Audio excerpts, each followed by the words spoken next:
Whoa, what did Canada do?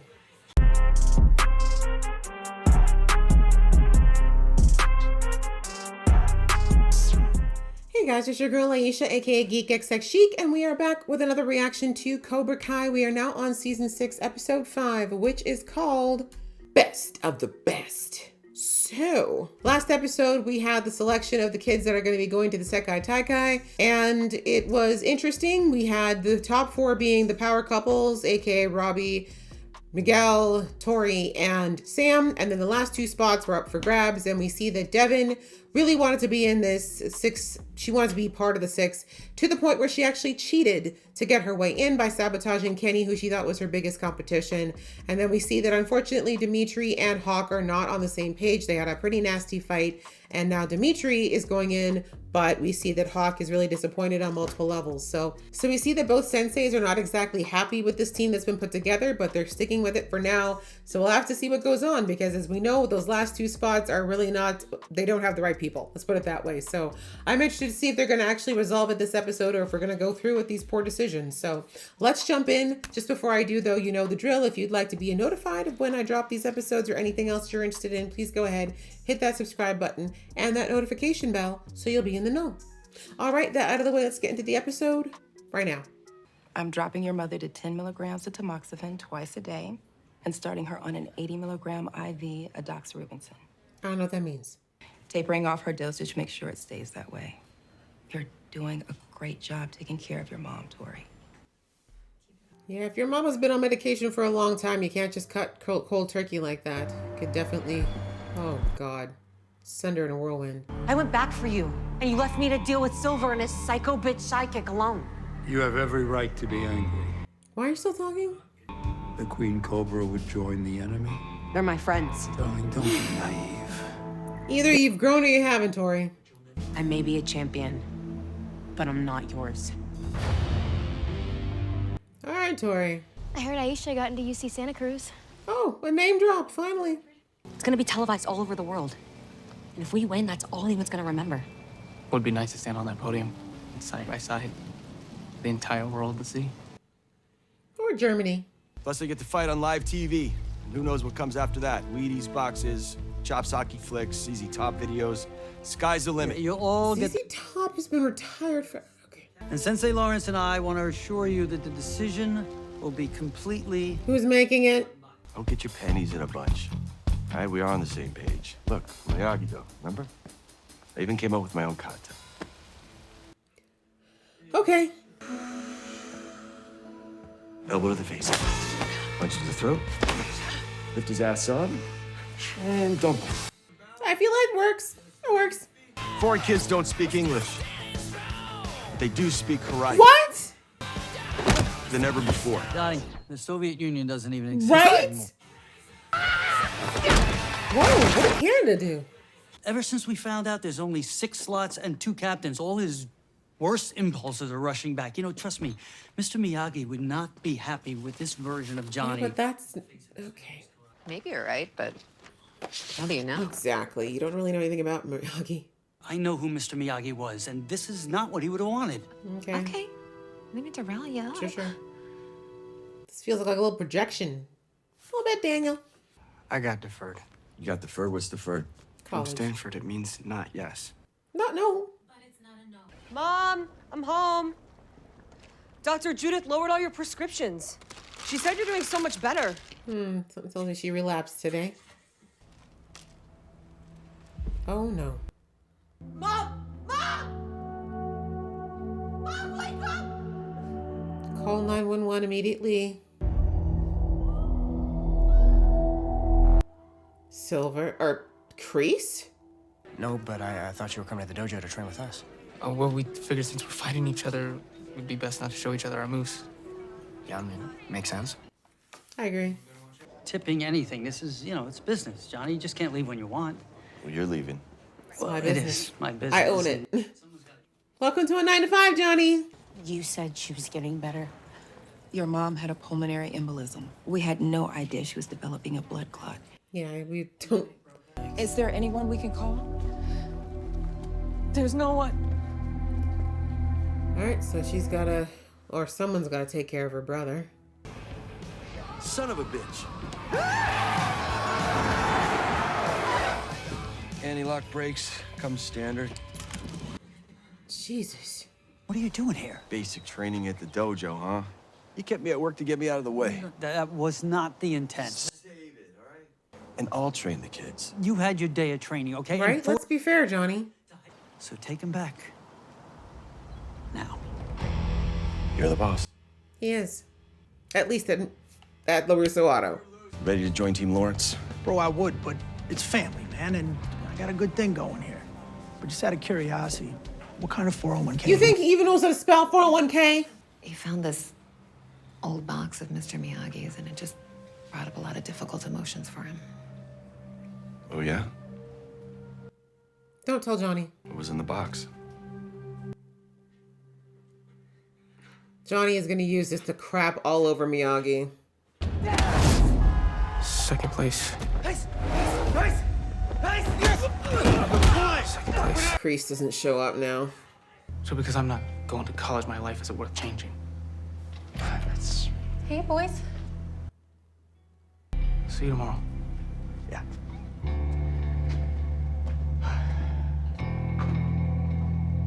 Yeah, Miguel really needs to open his mind a little bit. Maybe he needs to have that same conversation with Robbie that Sam had with Tori about the little bit of snobbery that's going on. It is absolutely heartbreaking to think that someone's whole life can just end up in a plastic bag. Until you learn how, this magic jewel will protect you. Magical indeed.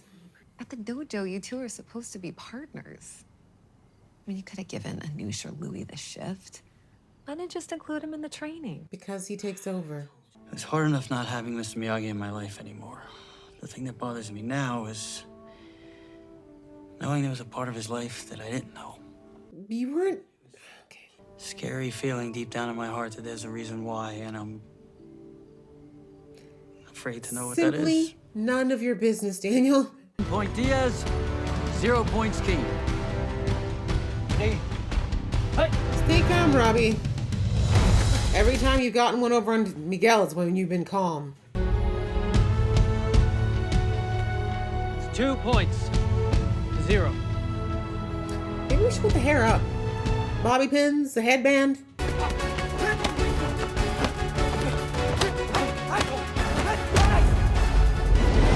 I tell you when he's calm, he does better? Miguel's fight style has always been super aggressive because of how he learned.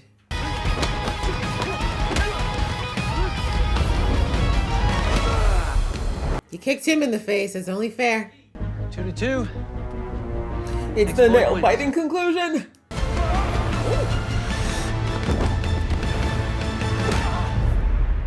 Point! Sorry, but yay, Robbie! No hard feelings? Nah, man. Good. That was fair and square. You were a badass out there. Both kicked ass. Today just wasn't your day. Break a leg. Not literally, don't. Thanks, Amanda. I don't think you should be fighting right now, Tori. I mean, I get it. The distraction's probably welcome. Just feel like some emotions might get redirected real bad. Fighting positions. Ready. You okay, Tori? Jeez. Point, Nichols. What's that for? Right back at you. 2-1. I swear Tori always thinks that because, oh, that's right. She just thinks that because Sam's chill that means that she's weak. Oh, this is how Lee's gonna end up going anyway, right? The fight's over. Oh, that's not fair. There could have been a point. What the hell are you doing, man? I'm the ref. I'll decide when the fight's over. I want to fight too, but this is not right. Sensei Lawrence, some help here, please. It's not up to us. If Nichols wants to fight, then she should fight. Johnny? No, you just don't want me to beat your daughter. No. Because when push comes to shove, you're gonna choose her over me.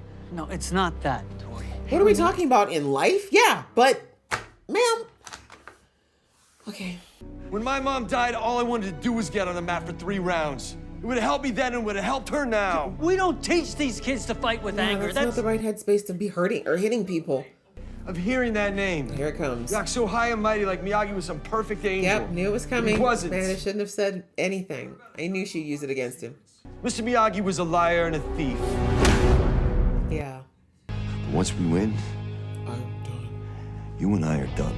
Okay, bye, Johnny. For good. Cool.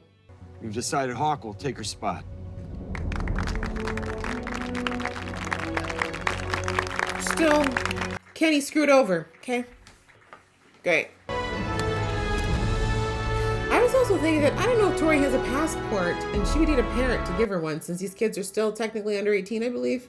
Although I guess Amanda could take over for that. What's wrong? Cool. Miyagi fought in the Sekai Taikai. Why not? He was a badass. Hey. Oh, I'm sure it's just some pain. It's fine. Maybe he had a nosebleed in his head. I'm so mad about Kenny still. Honestly, I hope Lee gets wrecked. I said what I said.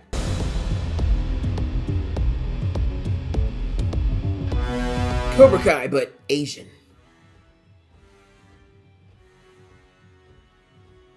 This music. And as I said, if Tori changed, funny how I'm always right.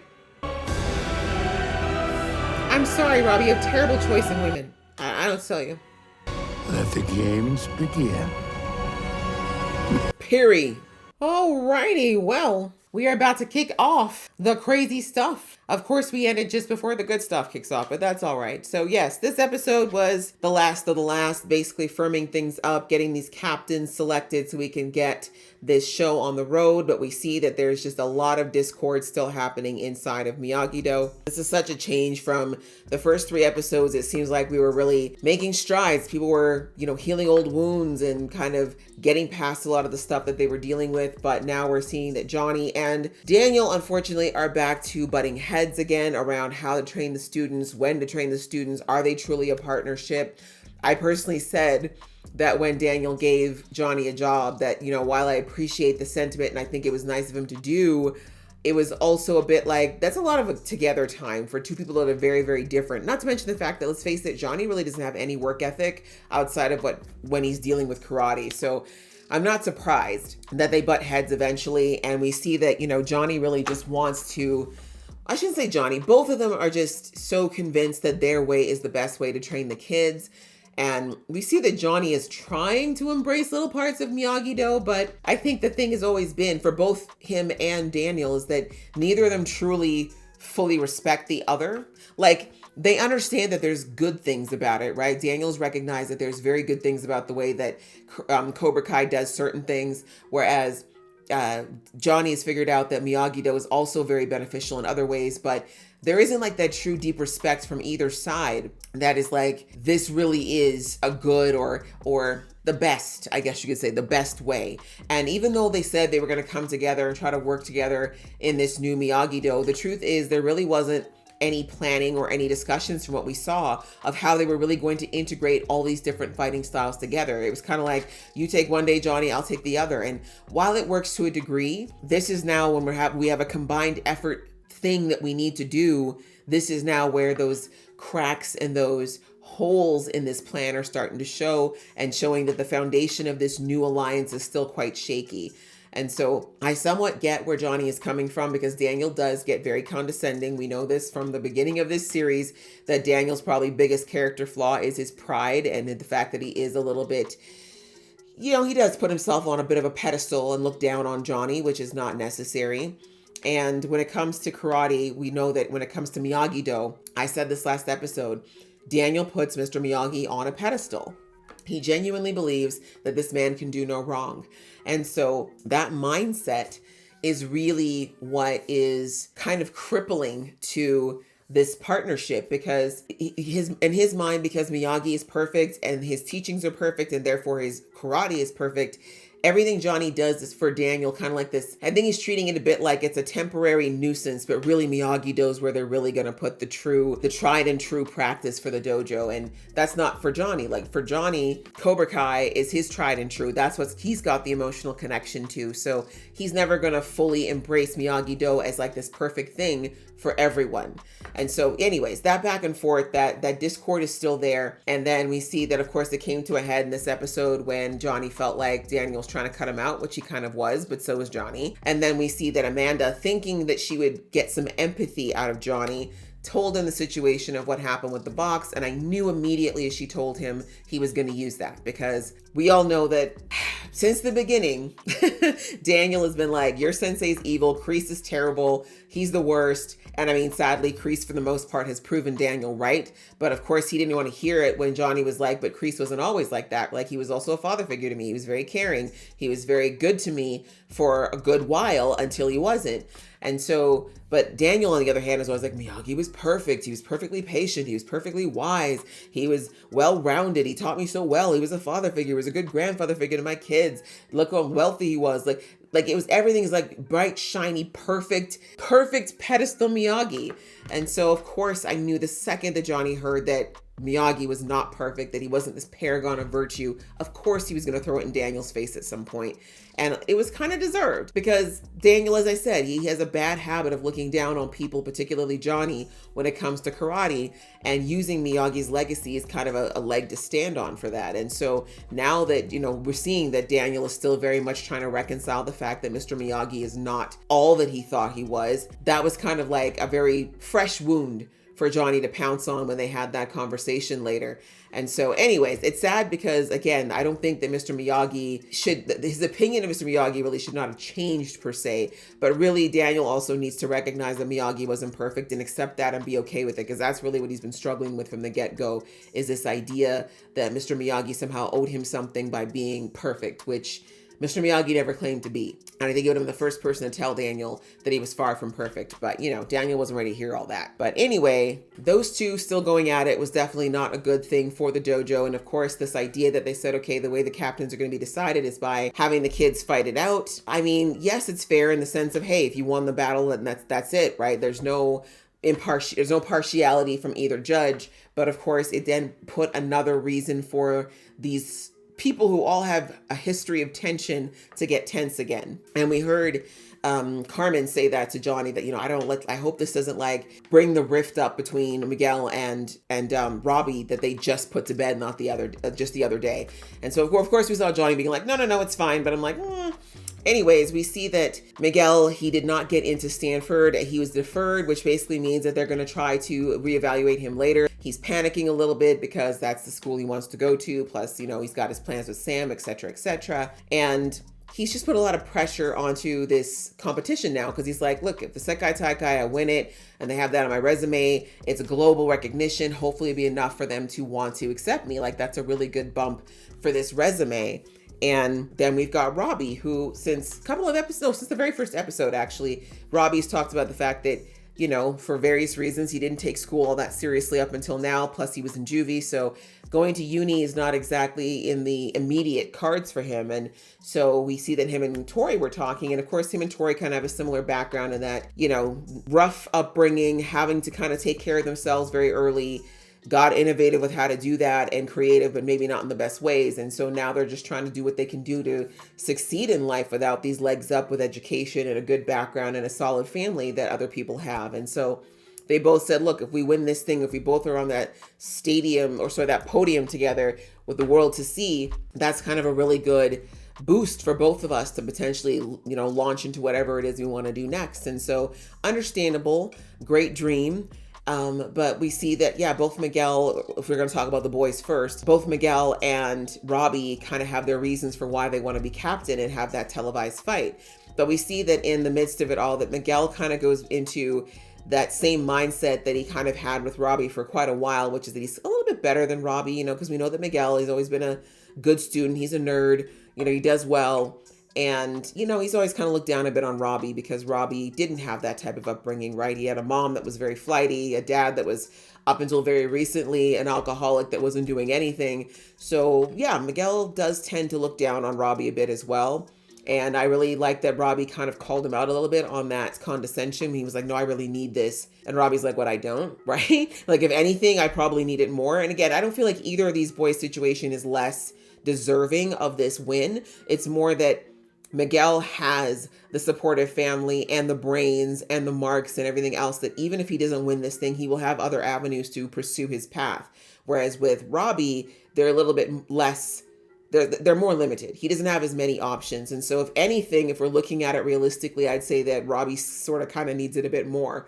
But again, I don't want to put that as like, I don't feel like we need to be putting it up against each other. But yeah, it's a bit of that recognition that Miguel was missing, that this is something that both of them could use and that could change both of their lives and not just his, and that Robbie's life isn't somewhat less important just because he's not pursuing the same path that Miguel is. So anyway, there was a little bit of angst there, but I'm glad that they just, once they got it out on the mat, it was done. And, you know, I thought it was kind of cute that, you know, Robbie got inspiration a bit from Tori. I do think that also he was just worried, right? He was clearly very worried about her because she wasn't answering her phone. But then when he saw her show up, you know, that's someone who's got his back. I mean, he knows that his dad has his back, but he knows that his dad is also split between him and Miguel. So I do think Robbie just kind of likes having someone that's just for him, and that's Tori at the moment because his mom, I don't even know what happened to his mom. She basically hasn't been around for 2 seasons now. But yeah, they had their fight. He's now captain. I'm glad for that. I like that for Robbie because it's true. He has always kind of come in second place, mostly for being a fair fighter and not fighting dirty and not using anger and negative emotions to fight. So I think that it was just nice for him to finally win something fighting the way that he does best. So good for him. And then we see on the girl side of things that, you know, for Tori, she was basically, her whole arc this episode was the fact that, you know, we've learned maybe 2 seasons ago that her mom has been chronically ill for a long time and that Tori has been the primary caregiver for her mom and her brother. And that, of course, has made things very tough for her. And now we see that her mom apparently was getting better and she was really excited because that meant that, you know, things could be progressing with them. And then unfortunately, she had an embolism, which, you know, she yelled at the doctor, but from what I know of embolisms, I mean, if someone has a history or a certain type of medical condition where they're prone to them, then yes, doctors can do their best to check to see if it's a possibility that one is forming. But most people who have embolisms, like, there's no warning. Like, people don't know that they happen until they happen. Or if they're looking at something else and it comes up in an MRI or something like that, that's when they find out. So the point is, it's a sneaky killer. It's not one that has a lot of obvious symptoms beforehand. So it sucks that unfortunately it looks like her mom, it went pretty quickly. And Tori, understandably devastated. This changes her life in so many ways outside of course, the sadness of losing her parent. You know, now she is going to be the primary caregiver of her brother. She's going to have to rearrange her life to make sure that that's possible. I mean, she was kind of doing that anyway, but you get the point. She always kind of had the back of her mind that her mom would potentially get better at some point and be able to continue that particular part of her motherly responsibility. But now that's all going to be on Tori going forward. And, you know, I don't even know what's going on with the medical bills. Like, there's just so much, you know, there's so much there on top of her grief. And so we see that she kind of shut down emotionally. She's completely out of it, understandably. And now the Sekai Taikai feels even more important to her because, you know, we see this flashback to where her mom says that the two of them are fighters now. We see that it looks like they alluded to the fact that her mom left an abusive situation. So there's a lot that Tori's got going on right now and why she feels like this fighting would be a good outlet for her grief and her frustration. But I am going to be going with Daniel and Amanda on this one. I don't think that using violence during such a turbulent emotional time is a good idea. I understand what Johnny was saying. I wasn't surprised that Johnny connected with that. We know that his mom died too, and he said he really wanted to fight during that time. But we also saw what happened when Johnny fought mad and emotional. Like, it was poor decision after poor decision, arrested. Like, it's never a good path is the point. And so, yeah, I was team Amanda and team Daniel on this one, that we can't consciously let you get into a ring, not only with our kid, but with anyone when you're in this mindset. Like, that's not the way to deal with it. We can't endorse that. But of course, Tori's not looking at it that way. And of course, Kreese came and it was like, you're my student, blah, blah, blah, blah. I knew she'd go back. I knew they wouldn't throw that scene in for nothing. I know. It's just because she's emotionally distraught. She probably will drop out halfway through. But the point is, the fact that she'd even go there is a bit like, I guess, I don't know, Tori. Anyway, let me just stop there. Let me be nice to Tori. She suffered a loss this episode. So yeah, we'll see what happens. We see that she went back to Kreese, and so he's got his team there. And obviously that's going to mess a lot with Robbie in particular, to see her fighting like that. I have a feeling she's going to give him a lot of attitude as well, or tell him that he should join them or something. But yeah, hopefully Robbie doesn't get too distracted by this setback where she's concerned. And outside of that, yeah, I'm still ticked that Kenny is not there. Like, I'm really, really upset about the fact that Lee cheated her way there. I mean, I'm assuming that they're going to come back to it. They wouldn't have showed us that she cheated unless it was something that they wanted us to know, or that they planned, I think, to resolve at some point. But anyways, as I said, I'm not happy that she's going, but I'm glad that Hawk is there. I mean, it sucks that, you know, Tori had to leave, but my guess is that the show wanted to find a way to bring all these lead characters in, and this 6 limit was a good way to kind of throw in a bit of a twist and some angst in all of it, but still kind of keep this fake restriction on who could actually compete in this thing all together. So yeah, it's just a bit of a mess. We see that we ended the episode with Daniel and Johnny being upset about how Daniel decided to end the fight and decided it wasn't a good idea for Tori to be a part of it. And we see that they were butting heads, as I mentioned earlier in this review. And eventually Johnny throws into Daniel's face that Mr. Miyagi was not an angel, and then says he was like, basically calls him a thief and a liar. And that was too far. That was too far. But Dan, you know, as I said, I get why Johnny did it because of the way Daniel's always been about him, but it was too far, and it's also not true. Again, they don't know how much of this is true, but Johnny really just wanted to hurt Daniel. It was very clear he wanted to finally take a knock at the paragon of virtue that Daniel worships. And so, unsurprisingly, Daniel popped him in the face. And I don't really blame Daniel for that either. You know what I'm saying? Like, if Daniel had said something like that about like Johnny's mom, he would have responded the exact same way. And that's effectively what Miyagi is to Daniel. It's like his dad. So yeah, anyways, immature conversation didn't need to happen.